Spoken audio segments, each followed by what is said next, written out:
Parfait. Voilà, bonsoir à tout le monde. Voilà, on est à la deuxième, voire troisième séance. La première avec Michel et moi-même. Nous avions mis en parallèle 3 œuvres, les lectures sur l'hystérie, la poétique d'Aristote et le petit organisme sur le théâtre. Et c'est rigolo, en préparant ce texte, je me suis dit que finalement, en lisant sur concert baroque, je me suis dit voilà, qu'on avait peut-être fait un peu d'intertextualité. Ils ont parlé plus avant, en comparant, en essayant d'avoir une lecture autour de la catharsis, en comparant entre ce qui peut être dit par Aristote, Freud. Voilà. En tout cas, je remercie le plaisir d'accueillir Alain Gros-Richard. Je vous remercie en tout cas d'avoir accepté la proposition de venir discuter dans le cadre de ce cycle de conférences sur la littérature et la psychanalyse. Alain Gros-Richard est professeur honoraire de littérature à l'Université de Genève. Il est spécialiste de Jean-Jacques Rousseau et il est aussi membre de l'école de la custodienne. Voilà, quelques mots. Je vous cède la parole. Ensuite, il y aura la conférence de 3 quarts d'heure, 50 minutes. Ensuite, il y aura un petit intermède musical. Merci Marc-Antoine de cette invitation. C'est toujours un plaisir pour moi de venir à Lausanne. J'ai été chaque fois accueilli très amicalement et chaque fois ça a été l'occasion pour moi de discussions qui sortent des discussions habituelles qu'on peut avoir entre universitaires. Là j'étais hier à une discussion très universitaire. Ça donne un sentiment de respiration qui moi, me plaît beaucoup. Alors, je vais essayer de vous parler de ce concert baroque, ce qui a été traduit en français par concert baroque. J'ai mis exprès le titre original de Alejo Carpentier, Concerto Barocco. Je prononce très mal, évidemment, ne m'en veuillez pas, mais je crois que le texte, la référence au texte en espagnol est très utile et très éclairante, confrontée à la version en français. Déjà, le titre de ce... Bon, qu'est-ce que c'est? Un roman, un conte? Il n'y a pas de définition générique donnée au départ de ce texte de Carpentier. Ce qu'on sait, c'est qu'il a été publié, si je me souviens bien, en 1974, avec une traduction quelques temps plus tard, assez rapidement. Carpentier était déjà assez âgé, il est né en 1904 et il est mort quelques années plus tard. Il a été traduit donc assez rapidement. L'époque, ça peut être à noter pour nous dans le cadre de ce rapprochement entre littérature et psychanalyse, puisque le séminaire de Lacan, intitulé Encore, date, si je me souviens bien, de 1972-73, et que justement Lacan, dans des chapitres, même à plusieurs reprises, dans Encore, se définit lui-même volontiers comme baroque. Il évoque un retour d'Italie. Il était allé passer quelques temps en Italie à l'une de ses séances, et il revient d'Italie époustouflé par le déferlement baroque des églises qu'il a visitées. Il y a donc un Lacan baroque qui se revendique comme tel dans un séminaire qu'il a intitulé Encore. Et j'aime à penser que ce titre Encore convient assez bien au baroque lui-même si on essaye de l'approcher d'une manière ou d'une autre. Et vous savez combien cette désignation de baroque a suscité des débats chez les historiens de l'art, les historiens de la littérature, les musicologues. Finalement, s'affiche le camp de partout. Ce concept, bon, on essaie de le saisir en l'opposant au classique, par exemple, classique baroque, en essayant de voir comment on le retrouve dans un néo-baroque au XXe siècle, etc.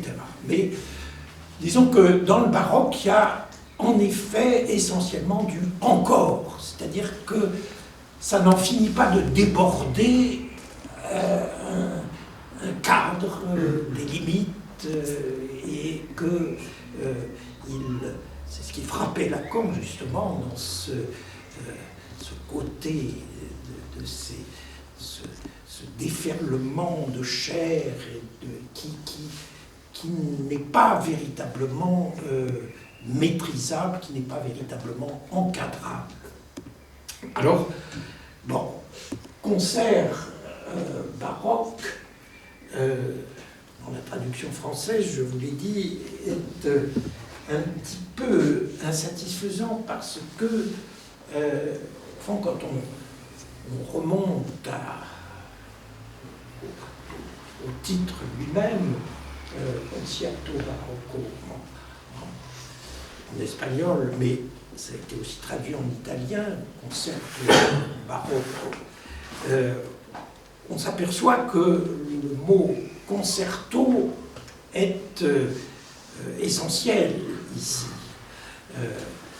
Concerto, c'est un terme qui désigne une forme musicale qui précisément a été inventée, mise, développée essentiellement à l'époque de Vivaldi. Le concerto remonte un peu plus haut, la forme concerto remonte un peu plus haut avec Corelli, etc. Mais enfin, c'est Vivaldi qui reste dans les mémoires comme vraiment l'initiateur de la forme concerto, et que tout concerto, d'une certaine manière, est baroque. C'est une sorte de pléonasme de parler de concerto baroque, puisque précisément, si on entre dans le cadre de ce qu'on appelle la musique baroque, un musicologue qui est une référence, qui s'appelle Manfred Bukowzer, dans son livre sur la musique baroque, on se situe véritablement à l'époque de Vivaldi, en le prolongeant jusque vers 1750, le concerto est par essence baroque, relève de ce qu'on appelle la musique baroque. Alors, un mot encore peut-être sur ce titre. Concerto vient du latin concertare. Et concertare, avec un C, concertare, signifie combattre, rivaliser. Il y a dans le concerto, étymologiquement, quelque chose qui est de l'ordre de la rivalité d'un multiple qui, à la fin, s'achève dans un accord parfait. Et effectivement, la forme concerto, c'est un ensemble de solistes, ou un soliste et ensuite plusieurs solistes qui rivalisent en quelque sorte de virtuosité au milieu de tutti, c'est-à-dire de l'ensemble de l'orchestre, jusqu'au moment où l'accord réunit l'ensemble des exécutants. Je dis ceci parce que cette rivalité, ce combat est très bien représenté dans un des chapitres du petit livre de Carpentier, notamment un concerto complètement extravagant, fantastique, qui se déroule à l'intérieur d'un hôpital, l'Ospedale de la Pietà, qui réunit des jeunes orphelines élevées dans l'éducation musicale, et on a un formidable chapitre, j'en parlerai, de Carpentier, là où on voit trois solistes rivaliser. Ils ont des noms, Vivaldi, Handel et Scarlatti, Vivaldi au violon, Handel à l'orgue et Scarlatti au clavecin, accompagnés de ces joueuses d'instruments, chacune avec son instrument, avec en plus l'arrivée au milieu de ce concerto d'un noir qui est un des protagonistes de l'histoire, qui va se déchaîner avec une trompette et finalement prendre le pouvoir dans cette rivalité des instruments, un pouvoir qui d'ailleurs va l'amener tout à fait à la fin du récit à cette figure du noir joueur de trompette par excellence qui est Louis Armstrong. Bon. Je dis ceci parce que je ne sais pas si vous avez lu le texte, je vais y revenir, vous le résumer un petit peu. Ça ne veut rien dire de le résumer puisque on mettra le nez dans le texte et c'est finalement toujours, ça c'est l'attention analytique au détail, c'est à partir du détail qu'on peut finalement faire parler un texte ou le faire chanter et éventuellement un analysant lui faire sortir quelque chose qui était un savoir ignoré à lui-même. Si j'insiste sur cette figure du personnage noir dans le texte, c'est que on a tendance un petit peu à l'oublier derrière une figure beaucoup plus frappante, évidemment, c'est son maître qui va se découvrir lui-même comme dans son essence d'Américain, de latino-américain, à travers un jeu de théâtre où est mis en scène le fameux empereur aztèque Montezuma. Je vais y revenir, mais il me semble que le personnage du noir avec sa trompette qui prend le pouvoir à la fin, c'est quand même le dernier mot de Carpentier.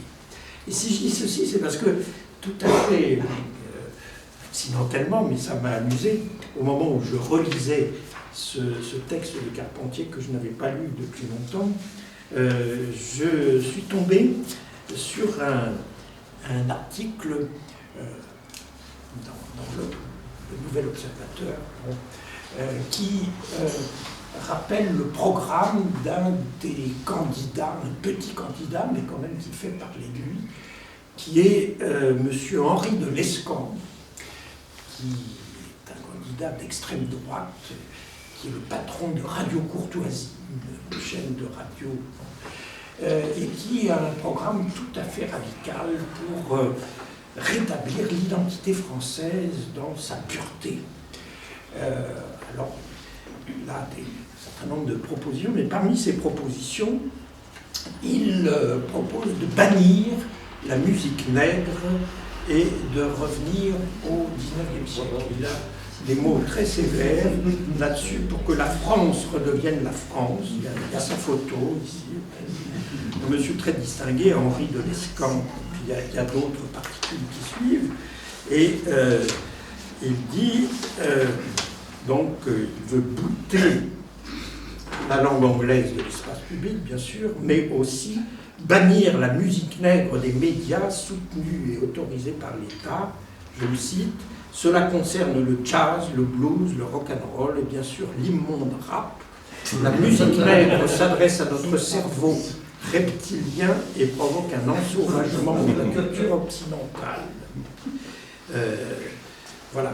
Donc, solution pour ramener la France à ses racines pures, profondes. C'est intéressant ça parce qu'on voit ressurgir quelque chose qui a beaucoup marqué Carpentier lorsqu'il était en séjour à Paris, avant la guerre, dans les années 30, c'est cette apparition, en effet, de cette musique afro-américaine qui a suscité à son époque des réactions extrêmement violentes de la part des auditeurs de musique classique. Je pourrais vous citer des réactions de journaux, de musiciens aussi, qui ne pouvaient pas entendre cette musique. Pour eux, c'était de l'ordre de l'inaudible. En termes lacaniens, c'était un réel insupportable qui venait là et dont on ne voulait rien savoir. Alors, il y a des textes magnifiques d'enseignement là-dessus. Je ferme cette petite parenthèse et je vais revenir maintenant à ce que je disais à propos du titre. Donc, concerto, c'est du baroque par définition, en quelque sorte. Ça relève de la lutte, du combat, donc avec un enjeu de pouvoir derrière. Il y a essayé, moi, de me trouver pour rendre compte de ce qui est le baroque à l'œuvre dans ce texte, puisque ce texte de Carpentier nous présente un ou plusieurs concerts baroques, il y en a au moins 3 dans le livre, mais concert baroque, c'est une autodésignation du livre lui-même. C'est-à-dire que l'écriture de Carpentier est elle-même tout entière baroque au sens où j'ai commencé à le définir en utilisant la désignation de « encore ». Vous savez, quand vous lisez le texte, vous avez des énumérations qui n'en finissent plus, encore. Quelque chose qui est de l'ordre appelons ça, encore pour utiliser un terme utilisé par Lacan, de l'ordre du patou. S'il y a une opposition entre classique et baroque, ce serait ça, un tout circonscrit et quelque chose qui est de l'ordre du patou et qui est une forme d'universalité différente de celle qui se construit à partir de la logique aristotélicienne. Laissons de côté ces développements qui sont peut-être un petit peu compliqués et nous entraîneraient un petit peu loin. Alors, j'ai cherché, moi, quelle approche du baroque conviendrait le mieux à côté de celle de Lacan encore. Et je pense que ce que Gilles Deleuze, dans un très beau livre, mais difficile, intitulé « Le pli », qui est une réflexion sur le système de Leibniz, la philosophie de Leibniz, il définit le baroque à travers le terme de pli. C'est-à-dire que le baroque, c'est du pli sur du pli et du pli qui n'en finit plus. Donc, quelque chose qui est de l'ordre de l'empilement de couches qui peuvent se déplier comme cela. Quelque chose un peu, c'est une comparaison qu'il propose aussi, qui serait de l'ordre du palimpseste, c'est-à-dire de quelque chose qui est écrit sur de l'écrit qui est écrit et qui peut se déplier. Il y a, on parle d'intertextualité du texte de Carpentier, c'est bien cela. Il y a une série de couches de références multiples qui se trouvent en quelque sorte superposées par des jeux de double sens, d'écho, qui ont quelque chose d'un peu musical, si l'on veut, et qu'on peut essayer, pour en faire l'analyse, de déplier, de laisser se développer.